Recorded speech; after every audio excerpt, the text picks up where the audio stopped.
You know how sometimes a quiet tension just suddenly snaps? Yeah. That's kind of what feels like it's happening right now with trade between the U.S. and China. Definitely seeing an escalation. We're not just talking about the usual back and forth. Yeah. We're seeing some pretty significant moves on tariffs. And China's reaction has been, well, quite strong. Exactly. So in this deep dive, we're going to unpack these latest developments, those new tariff hikes, China's reaction, and, what it all might mean. And we've got quite a bit to draw on, right? Recent articles. Yeah, a solid stack of sources. Recent news from places like the Times of India, South China Morning Post, the Daily Express, Al Jazeera, Newsweek 2. Plus some background context. Right, a GAO report from last year, some official remarks out of China just this month, an international relations case study for context, and a few summaries kind of laying out the bigger picture. Good. So the goal isn't to overwhelm folks. No. The aim is really just to give you a clear sense of what's going on, why it matters, and, what the potential ripples might be. Okay. Let's dive right into what's really kicked things up a notch recently. These new tariffs. What exactly has the U.S. done? What do those numbers actually look like? Okay, so the U.S. has put a total of 145% in new tariffs on some Chinese goods this year. Right, 145%. But that's on top of existing ones, isn't it? Exactly. So for certain items, the total could actually skyrocket. We're talking potentially up to 245%. Wow. And the average? The average right now, what you'd likely see on most affected goods, is around 156%. It's a pretty substantial increase. Okay, 156% average. And it's probably no surprise that China has responded in kind. What have they done on their end? Tariffs on U.S. goods. Oh, yeah, they've definitely returned the favor. China has hiked its own tariffs on U.S. goods up to 125%. 125%. So significant retaliation. Yeah. And this isn't exactly a brand new conflict, is it? No, not at all. The international relations study we look at reminds us the foundation for this was really laid back during the Trump administration. Right, with that more mercantilist approach. Yeah, basically. A country prioritizing selling more than it buys. Yeah. Kind of like keeping score in trade, The idea then was really focused on reducing those trade deficits. Which takes us directly to how China has reacted to these latest tariff increases. It's fair to say they haven't been quiet. That's putting it mildly. China has come out with some really strong condemnations. Like what? What kind of language are they using? They're labeling the U.S. actions as unilateral bullying and even economic hegemony under the cloak of fairness. That came straight from a spokesperson for China's Ministry of Commerce. Economic hegemony under the cloak of fairness. So they're arguing the U.S. is using fairness talk as cover. Pretty much. That it's cover for what is essentially one-sided economic pressure. And there was that particularly vivid quote that's been reported quite a bit, wasn't there, about the U.S. approach of offering tariff exemptions to allies if they reduce trade with China. Oh, that's a powerful one, yeah. What was the comparison? They likened it to bargaining with a tiger for its skin. Bargaining with a tiger for its skin. The meaning is pretty clear, right? Trying to get a temporary advantage by undermining someone's core interests is, well, risky and ultimately self-defeating. So beyond just the trade numbers, what does that really tell us about the fundamental power dynamics, the trust levels? It really highlights the deep distrust, doesn't it?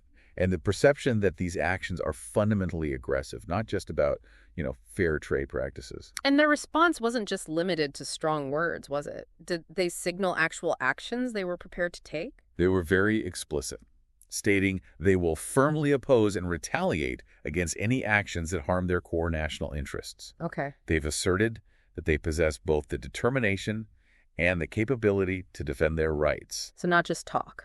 No, and it wasn't just a vague statement either. They specifically said they would implement firm countermeasures if foreign governments act against their interests. It sounds like they're drawing a very clear line in the sand. Given that strong stance, were they receptive at all to the idea of negotiating under these conditions, like coming to the table now? Absolutely not. They've explicitly rejected entering into any trade talks under what they see as external pressure. Okay. Their position is that any meaningful negotiations have to be based on equality and mutual benefit. Makes sense from their perspective. And there was another pretty forceful statement from China's Ministry of Commerce, something like, appeasement cannot bring peace, and compromise cannot earn one respect. Wow. That really underscores their unwillingness to be seen as backing down. Exactly. So from China's viewpoint, the U.S. actions are aggressive, unjust bullying. But what about the motivations behind the U.S. strategy? How are those understood, both, in the U.S. and maybe how China perceives them? Well, from the U.S. side, particularly going back to the Trump administration, a key focus was on reducing those trade deficits we mentioned. Right. The international relations analysis and that GAO report both emphasized concerns about what the U.S. called unfair trade practices. Such as? Things like intellectual property theft, forced technology transfer, especially linked to China's industrial policies like Made in China 2025. The plan for China to lead in key future tech fields. Exactly, which the U.S. saw as a threat to its own tech dominance and potentially achieved through, unfair means. Mm-hmm. The U.S. argument was that these practices gave Chinese companies an unfair edge. And President Trump himself had some specific worries about how countries might try to get around these tariffs, didn't he? He did. Yeah, in a social media post, he listed like 8 methods he thought countries might use to cheat. Seek the tariffs. What were they? Things like manipulating their currency, using value-added taxes like hidden export subsidies, selling goods at unfairly low prices, that's dumping. Right. Also providing other government support to their industries, imposing restrictive agricultural or technical standards, and of course the big ones, stealing IP and transshipping. Transshipping, sending goods through other countries to hide where they came from. Precisely. To disguise their origin and avoid the tariffs. Newsweek covered that warning. Okay. And this U.S. strategy of trying to pressure allies to reduce their economic ties with China, what's the bigger goal there, as it's being reported? The Times of India and Al Jazeera both really highlighted this aspect. The U.S. is reportedly pushing over 70 trading partners. 70? Wow. Yeah, pushing them to lessen their economic engagement with China in exchange for maybe getting some tariff relief themselves. So the aim seems to be isolating Beijing. Seems that way. Create a kind of economic isolation, amplify the pressure. We're seeing this play out, apparently, with the visit of the Japanese delegation to the White House. Okay. And South Korea is also expected to enter into similar discussions. And wasn't there something about India, too? Yes. Vice President Vance has an upcoming meeting with India's leader, Modi. And that's interesting because India already faces, I think, a 26% U.S. tariff on some goods. So that meeting fits into this broader strategy, then? It certainly seems to paint a picture of a very deliberate U.S. effort to kind of reshape global trade relationships, specifically regarding China. It really does. But shifting back to China's perspective, what do they see as the likely consequences of this escalating trade war? What warnings have they issued about the global impact? Well, they're deeply concerned about a broader slide back into protectionism and what they call economic unilateralism. Basically, countries going it alone. Right. And they've warned that this kind of approach will ultimately hurt all nations and undermine the entire global trading system. Any specific language they used? There's a pretty stark warning that this could lead to a law of the jungle scenario in trade, where basically might makes right and everyone ends up suffering. A bleak outlook. We also have some history to look back on from the earlier stages of this conflict. What did the sources say about the real-world impact so far? The International Relations study and one of the briefing documents on the escalation both pointed out that the initial rounds of tariffs led to pretty significant drops in bilateral exports, so less trade between the U.S. and China. Okay, that makes sense. But importantly, consumers in both countries also faced higher prices for goods. Right, tariffs often get passed on. And businesses experienced increased production costs, which then hurt their ability to compete. So you might start seeing this most acutely in things like, everyday electronics, apparel. Probably. Places where margins are already tight, those costs likely get passed right along. Now, beyond just hitting back at the tariffs, what other tools might China have at its disposal to respond to these U.S. actions? Newsweek and another briefing document touched on this. While tariffs are the most direct countermeasure, China could also potentially allow its currency to depreciate. Make their exports cheaper. Exactly. Or they could increase their own export subsidies to help their companies stay competitive.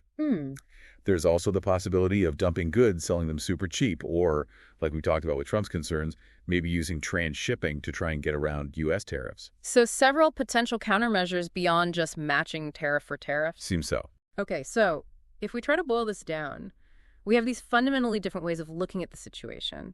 Can you summarize again how each side views the other's actions at the core? Sure. China views the U.S. actions as aggressive, self-serving bullying and a clear attempt at economic hegemony, Meaning? meaning they believe the U.S. is trying to basically stifle their economic growth and dictate the terms of global trade to its own advantage. Okay, that's the view from Beijing. And the U.S. perspective, as reflected in our sources.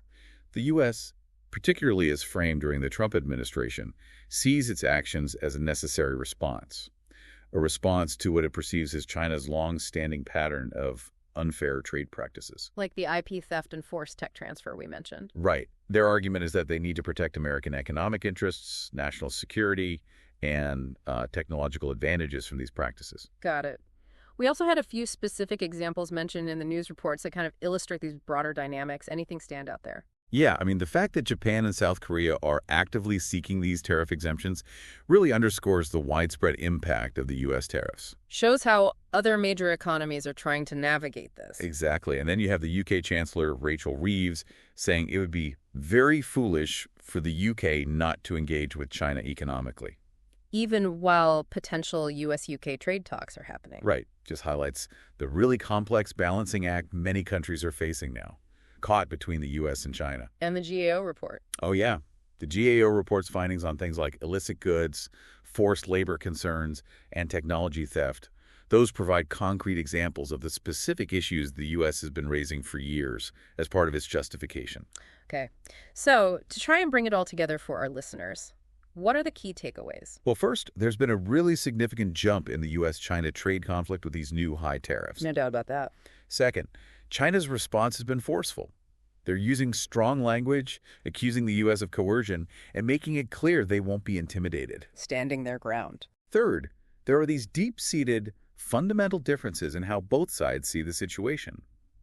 The U.S. focuses on what it calls unfair trade. China sees U.S. moves as aggressive and self-serving hegemony. Two very different stories. And finally, all of this carries the potential for pretty substantial economic consequences, not just for them, but globally. It truly is a multifaceted situation, isn't it? You've got the history, the complex economic strategies, the political maneuvering. It's all feeding into what we're seeing now. Definitely layers upon layers. And this really raises a crucial question, something for you, the listener, to consider.